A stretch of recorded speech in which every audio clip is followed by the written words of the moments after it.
페이지 314페이지예요. 314페이지 재무제표. 자, 재무제표 단원 들어가시기 전에 일단 아셔야 될 거. 재무제표가 뭐냐? 결산보고서. 결산보고서라는 얘기는 결산을 다 하고 난 뒤에 장부를 다 마감하고 난 뒤에 우리 회사가 어떤 상태를 갖고 있습니다라는 걸 보고하는 거예요. 그러면 재무제표의 종류 정도는 알고 계셔야겠죠? 재무제표의 종류에 뭐 있었나요? 오케이, 손익계산서. 또 있는 뭐 있어요? 손익계산서, 재무상태표. 들어본 적은 없지만 본 적 없지만 현금 흐름표. 또 뭐 있어요? 자본 변동표. 마지막 뭐 있다? 주석. 종류는 기본적으로 아셔야 될 것 같아요. 왜냐면 종류가 시험에 한 번씩 나오기 때문에. 일단 이 종류 중에서 기본적으로 알고 계셔야 될 거 손익계산서의 뜻 정도 알고 계셔야 돼요. 손익계산서는 무슨 말 나옵니까? 일정 기간 동안에 뭐 나온다고요? 경영 성과를 파악하기 위해서 작성하는 일람표를 손익계산서라 한다. 맞나요? 기초파트 할 때 오래 많이 봤던 내용입니다. 재무상태표는 뭐였어요? 오케이, 일정 시점의 일정 시점이 여기서 기초냐 기말이냐 맞습니까? 이때 뭐 파한다? 재무 상태를 파악하기 위해 작성한 표를 우리가 재무 상태표. 자, 현금 흐름표 배운 적 없죠? 현금 흐름표가 있다는 정도 아시면 됩니다. 자, 자본 변동표 자본이 얼마만큼 변동했느냐 바뀌었느냐 그 내용 나타나는 거. 주석이 뭐냐 하면 책의 내용 보시면 책에 어떤 설명해 놓고 난 뒤에 1번 해놓고 주석이란 무엇인가 이렇게 밑에 부제 설명이 나있죠. 요거는 주기. 주석은 뭐냐 하면 내가 가지고 있는 단기 매매 증권이 1억이 있어요. 그럼 단기 매매 증권 1억 중에서 어떤 회사의 주식이 몇 주가 있는지 궁금하겠죠?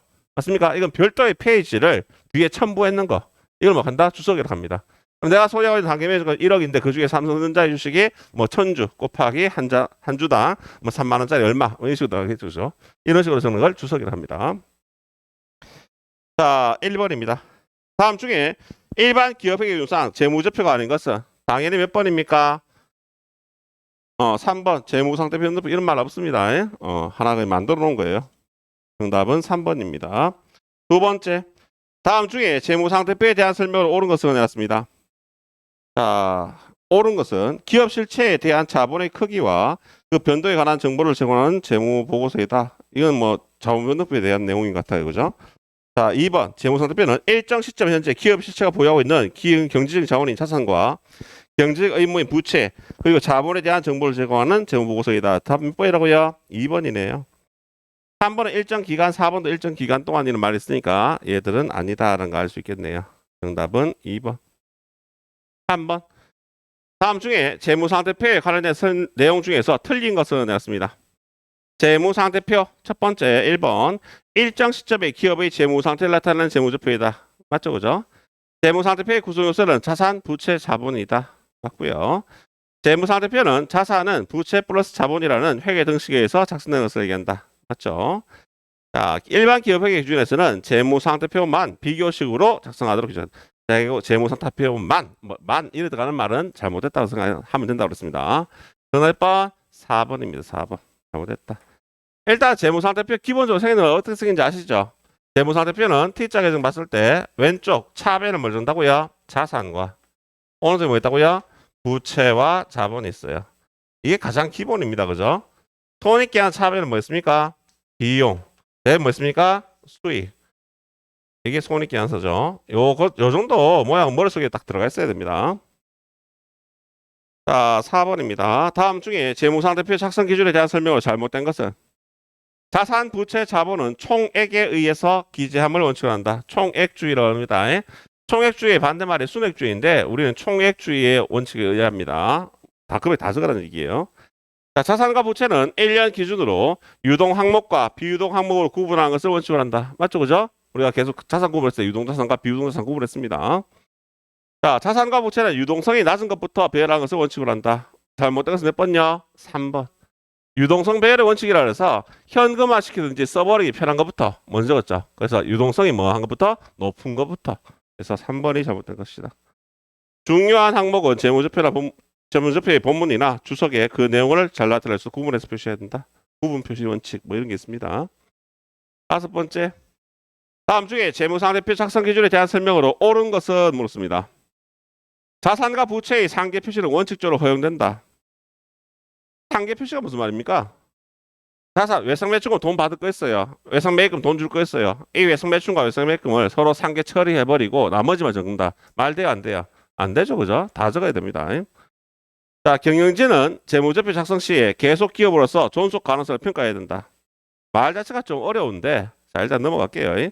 자, 세 번째, 자본거래에서 발생한 자본잉여금과 손익거래에서 발생한 이익잉여금은 통합하여 표시할 수 있다 해놨습니다. 통합하여 표시하면 된다, 안 된다? 안 되죠. 우리가 자본 항목에서 자본에는 자본금과 자본잉여금, 이익잉여금, 자본수적 항목, 기타 포괄손익 누계 다 구분했죠. 맞습니까? 다 구분했는데 이걸 통합해서 표시하면 당연히 안 되겠죠. 네 번째, 가지급금 또는 가수금 등의 미결산 항목은 그 내용을 나타내는 적절한 계정 과목이 없을 경우에 그대로 사용하면 된다, 안 된다? 안 된다고 그랬어요. 다음 몇 번이라고요? 2번을 볼 수 있겠네요. 경영진은 재무제표 작성 시 계속 기업으로서 존속 가능성 평가해야 된다. 계속 기업의 원칙, 계속 기업을 한다는 얘기예요, 그죠? 우리가 그만둔 게 계속 앞으로 계속 해설할 것이다. 6번입니다. 다음 중에 재무상태표에 대한 설명으로 옳지 않은 것을 해놨습니다. 기업 일정 시점에 현재 기업이 보유하고 있는 경제적 자원인 자산과 경제적 의무인 부채 그리고 자본에 대한 정보를 제공하는 재무보고서이다. 자, 맞고요. 현금 및 현금 성차사는 기업의 유동성 판단에 중요한 정보이므로 별도의 항목으로 구분하여 표시한다. 맞겠죠? 자, 자본은 자본금, 자본잉여금, 자본조정, 기타 포괄손익 및 이익잉여금을 구분한다. 맞죠? 자, 4번. 자산과 부채는 어떠한 경우에도 상계하에 표시하지 않는다. 자, 정답 몇 번이냐 하면 4번입니다. 표시할 수도 있다는 얘기겠죠, 그죠? 표시할 수도 있다. 무조건 이렇게 된다는 건 아니라 생각하시면 돼요. 무조건 이런 건 아니다. 자, 7번입니다. 다음에 해당하는 재무제표는 발생주의 원칙, 당기순손익 산출의 근거자료, 일정 기간 동안의 경영성과를 나타내는 표, 뭐라고요? 손익계산서에 대한 내용이겠죠, 당연히. 손익계산서입니다. 넘어가요. 8번째. 다음 중에 일반 기업회계 기준상 손익계산서 작성 기준이 아닌 것은 이런 기준 원칙이 있다는 얘기입니다. 자, 잘 우리가 많이 보진 않았지만 앞에 이론에서 많이 본 내용 아닙니다. 아닌데 한번 봅시다. 발생주의 원칙. 발생주의 원칙이라는 얘기 많이 들어봤죠? 우리가 발생주의라는 것은 단기에 발생하는 수익과 단기에 발생하는 비용은 단기 것만 인식하겠다는 게 발생주의라고 했습니다. 두 번째, 수익 비용 대응의 원칙. 수익 비용 대응 원칙이라는 얘기는 우리가 매출이라는 수익이 발생하면 여기에 대응하는 매출 원가라는 비용을 대응시켜서 수익과 비용을 대응해서 얼마만큼 이익이 생겼는지 알아볼 수 있겠죠, 그죠? 수익 비용 대응의 원칙. 총액 기준 원칙, 총액주의로 쓴다고 했습니다. 우리는 순액주의가 아니라 총액을 기준으로 쓴다고 했어요. 4번에 유동성 배열 원칙. 유동성 배열 원칙은 어디서 나왔습니까? 재무상태표에서 나왔어요. 재무상태표에서. 그래서 손익계산 작성 기준이 아닌 것은 4번입니다. 4번. 유동성 배열 원칙. 9번째. 손익계산서에 대한 설명으로 옳지 않은 것은 손익계산서는 경영성과에 대한 유용한 정보를 제공한다. 매출액은 총매출액에서 매출 할인, 매출 환입, 매출 에너지를 차감한 금을 표시한다. 맞죠? 매출 원가는 매출액에 대응하는 원가로서 매출 원가의 산출 과정에서 재무제표의 본문에 표시하거나 수수비 재무상태표 아니죠?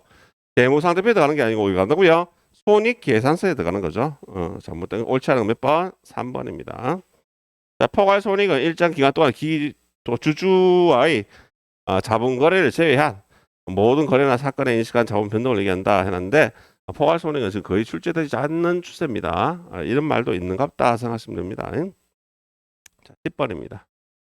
다음 중에 손익계산서에 대한 설명으로 틀린 것은 일정 기간 동안 기업의 경영 성과에 대한 정보를 제공한다. 판매비 관리비는 제품, 상품 등의 판매 활동과 기업의 관리 활동에 발생하는 비용으로서 매출 원가에 속하지 않는 모든 영업 비용을 포함한다. 비용을 정리 한번 해드렸었죠, 그죠? 비용 한번 정리했을 때 나왔던 내용입니다. 매출 원가는 제품, 상품 등의 매출액에 대응하는 원가로서 판매된 제품이나 상품에 대한 제조 원가 또는 매입 원가이다. 자, 영업의 비용은 기업의 주된 영업 활동이 아닌 활동으로 발생하는 비용과 차손으로서 기부금, 접대비 등이 해당한다. 기부금 맞죠? 근데 뭐가 안 된다? 접대비가 아니라 했어요. 자, 여기서 수익 비용을 한 번만 정리 한 번 더 하고 넘어갈게요. 수익 비용은 잘 안 나와서. 자, 우리가 수익에는 무슨 수익과 영업 활동에서 발생했는 영업 수익과 뭐가 있다고요? 영업 외 수익이 있다. 영업 외 수익이 있더라. 그럼 영업 수익이 뭐 있다고요? 영업 수익에는 상품 매출하는 거. 상품 매출이 영업 수익이에요. 그럼 그 외의 거는 다 뭐란 얘기예요? 영업 외 수익. 나머지 거 다 영업 외 수익이니까 그 외에 기타 등등 임대료, 이자 수익 이런 수익들이 있죠, 그죠? 다 영업 외 수익입니다. 자, 다음 비용. 비용에도 크게 무슨 비용과 영업 활동에서 발생했는 영업 비용과 또 뭐 있다고요? 영업 외 비용과 또 하나 더 있었어요. 뭐 있었습니까? 법인세 등 이렇게 있었어요. 요 중에서 영업 비용에 뭐가 있습니까? 라고 묻는다면 영업 비용에 있는 게 뭐라고요? 매출 원가와 영업 비용이 뭐 있다고요? 판매비와 관리비가 있었죠. 자, 여기서 영업비용에서 매출 원가는 기초상품 재고액 플러스 단기순 매입액 마이너스 기말 상품 재고액 생각나십니까? 이렇게 매출 원가를 구했고요. 그 외에 거의 모든 비용들은 판매비와 관리비더라. 종류가 너무 많아요. 맞습니까? 이렇게 얘기했었고요. 영업 외적인 비용에 뭐 있다고 그랬습니까? 이자가 들어가는 비용, 그다음에 손실이 들어가는 비용, 또 뭐 있다고요? 기부금, 그리고 오늘 앞 시간에 잠깐 수업했었는데요. 오케이, 기타의 대손 상각비가 영업 비용이고요. 마지막으로 뭐 있습니까? 단기 매매 증권 구입 시, 오케이, 구입 시에 들어가는 수수료 비용. 여기까지가 영업의 비용이라고 했습니다. 맞습니까? 그래서 영업의 비용 항목은 되셨으면 암기를 하시는 게 맞고요. 매출원가는 당연히 알고 계실 겁니다. 수익과 비용의 구분을 한번 해봤습니다. 됐습니까? 자, 했던 내용 반복해서 계속 나옵니다. 저는 나올 때마다 또 설명 계속 할 것이고 기억이 안 나면 했던 거 자꾸 나올 때마다 이거를 참 새롭다고 느끼시는 분 있죠? 아, 오늘도 참 새롭네라고 느끼시는 분들은 요거를 찍어놓은 걸 제가 올려드리면 집에서 한번 정리 한번 해보세요. 정리하는 버릇을 일주일 동안 정리하는 버릇을 들으시면 머릿속에 분명히 남게 되어 있습니다. 아시겠죠? 자, 다음 당좌자산 갑니다. 당좌자산. 자, 다음 중에 당좌자산이 아닌 것은 1번 문제, 첫 번째 현금 및 현금손자산, 두 번째 매출채권, 3번 상품, 4번 미수금. 정답 몇 번? 3번. 상품 뭐예요? 재고자산 맞습니까?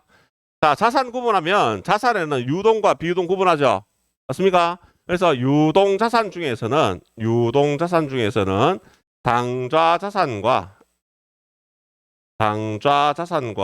무슨 걸 비교했다고요? 재고자산 두 가지가 있더라.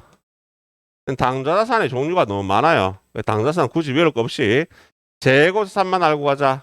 맞나요? 그래서 지금 당좌자산 단원인데 재고자산에는 상품 뭐였다고요? 소모품. 뭐였어요? 원재료. 제공품. 제공품을 잘못 적었어요. 바깥에 제품. 자, 이런 것들을 우리만 한다. 재고산이라 하더라.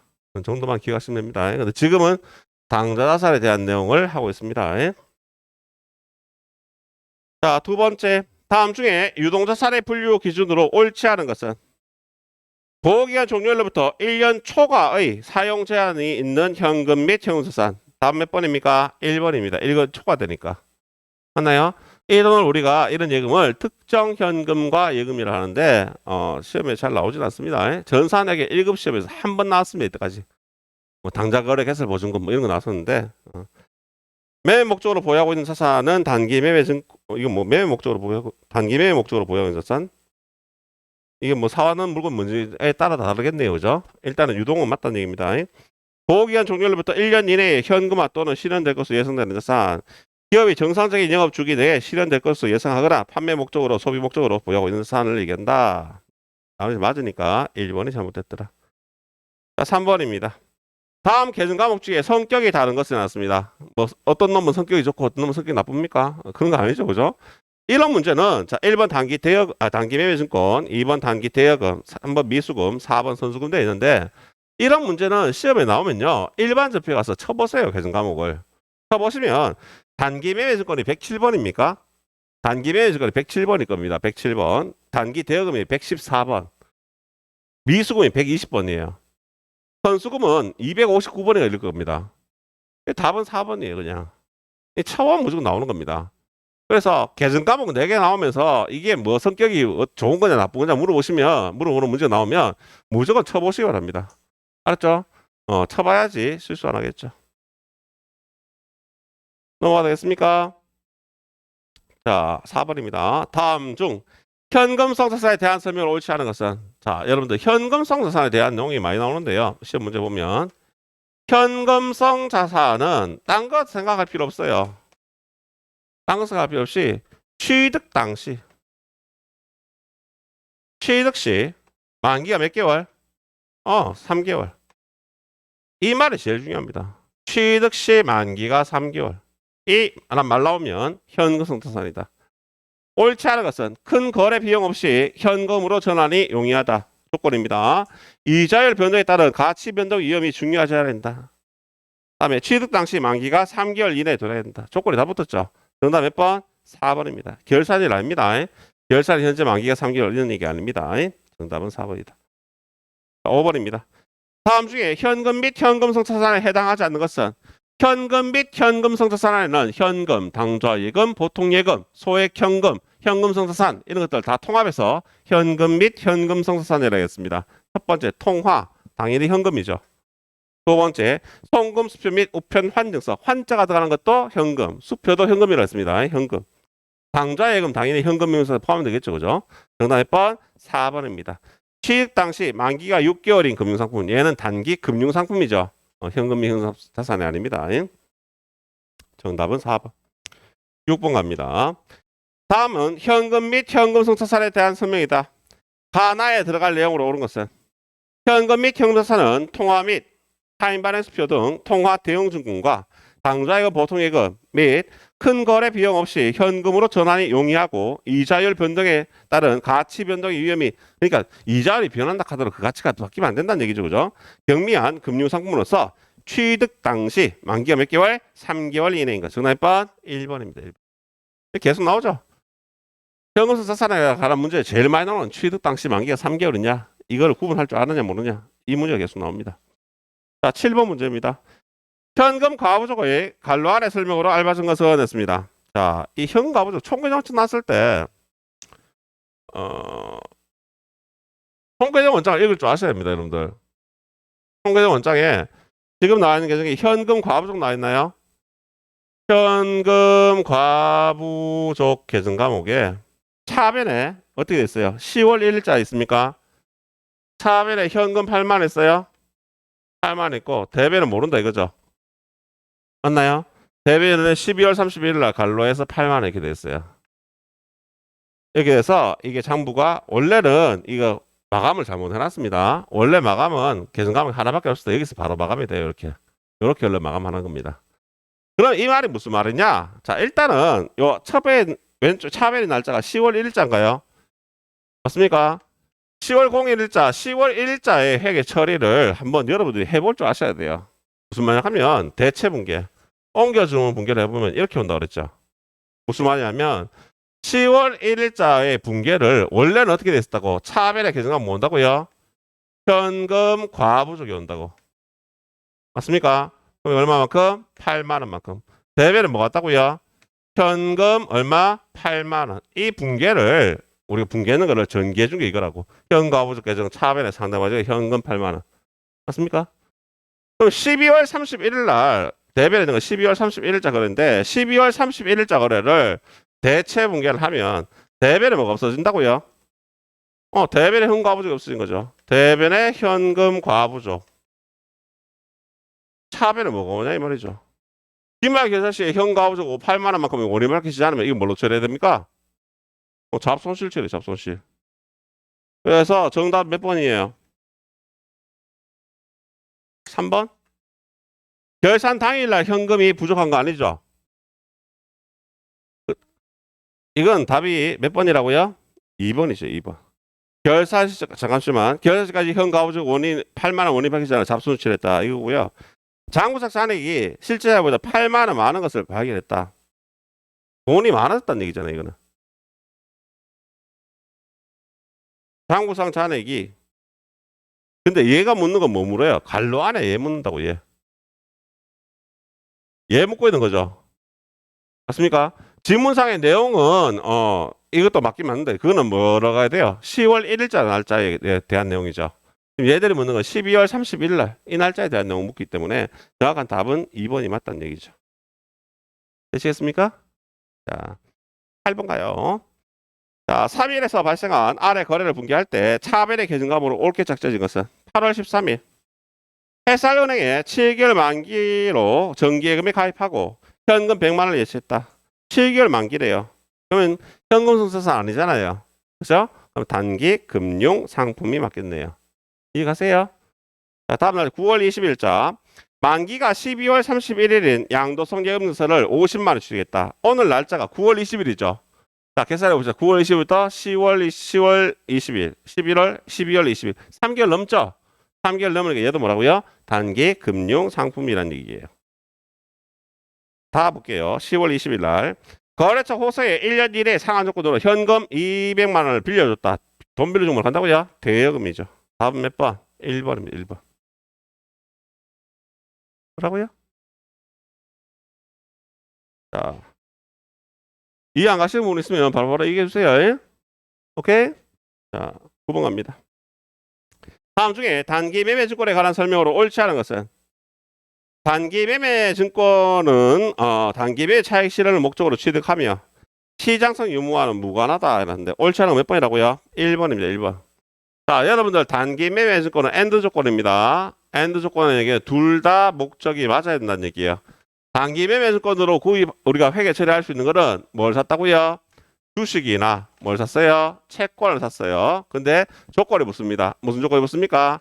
단기간이란 말과 무슨 말? 시장성이 있어야 된다는 말이 붙어 있어야 됩니다. 맞습니까?